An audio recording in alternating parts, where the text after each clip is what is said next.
Hi, my name is Shannon. I'm a student at Nova Southeastern University in the doctorate program for occupational therapy. I'm going to be working with you today. How can I address you? Leah. Okay, Leah. Thanks for coming in today. I'm going to be touching you. I'm going to be touching your arm just a little bit and your hand. Is it okay if I touch you today? Mm-hmm. Okay. Wanted to let you know I washed my hands thoroughly as well as all the surfaces that you see and my goniometer. This is what I'm going to be using to measure with today. I've cleaned all of that, so everything's good to go. I wanted to let you know what we're going to be working on today. We're going to be looking at the range of motion, which is pretty much just the flexibility in your joints and how far you can move them out and move them in. Moving it out is called abduction. Moving it in is called adduction. So we're going to be looking at pretty much your knuckle joint. That's called your MCP joint. We're going to be seeing how far you can take your fingers out like this and then bring it back in. So this is abduction and this is adduction. Can you show me that motion? Perfect. And back in. Okay, good. So I'm going to have you, just like you are right there, your arm is at 90 degrees. Set it up tall. Very good. Okay, so like I said, this is the goniometer. What I'm going to do is I'm going to take and I'm going to be looking at your abduction first. That's going to be taking your fingers out, away. I'm just going to be measuring one. If I was to be doing this in the clinical setting, I would not only measure just the one that I'm going to be measuring today. I'd be measuring each one individually and taking it on both hands as well. But today I'm just going to be looking at your fourth finger, okay? So this is, again, my goniometer. I'm going to be placing the goniometer right on your knuckle joint, your MCP joint. That's where my axis is going to be. My stationary arm is going to be pointed down that metacarpal that goes straight down your hand, and then my movable arm is going to be pointed up the midline of the proximal phalanx to the end of your finger, okay? So if you can, go ahead and pull them back in together. Good. And go ahead and pull that out as far as you can. Can't go any further with that fourth finger. So normal range for MCP abduction is going to be 0 to 25, and you are at about 17, so that's not bad. You're lacking a little bit, but it's not terrible.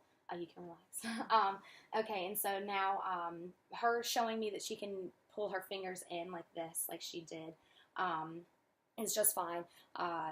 There's no range of motion test per se for that, just me visually seeing that.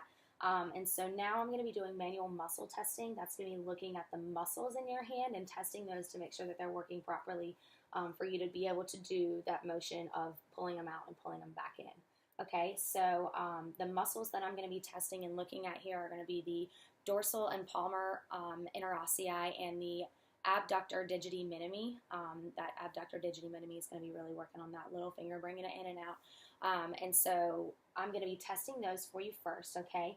So what I want you to do first is try to just take your pinky finger. If you need to, you can use that other hand to kind of hold this in because some people can't just do that. You kind of pull that pinky finger out as far as you can. Very good. And pull it back in.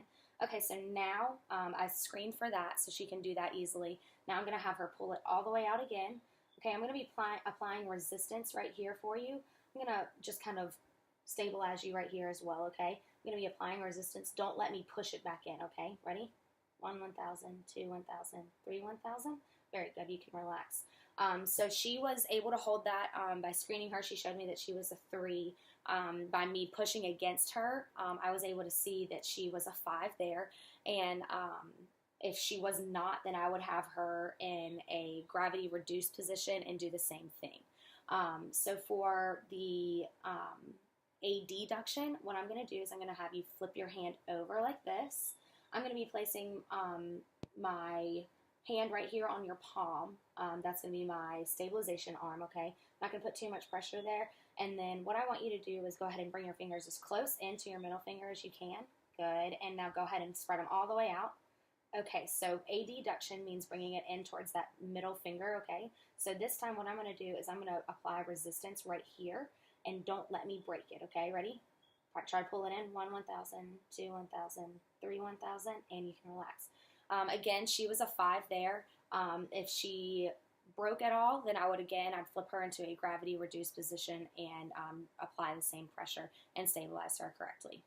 Thank you so much, Leah. I'm going to be sure to wash everything that we have here. Thank you for coming in. You did really well today. You showed normal range of motion as well as your muscles looking really good. So thank you so much. Thank you.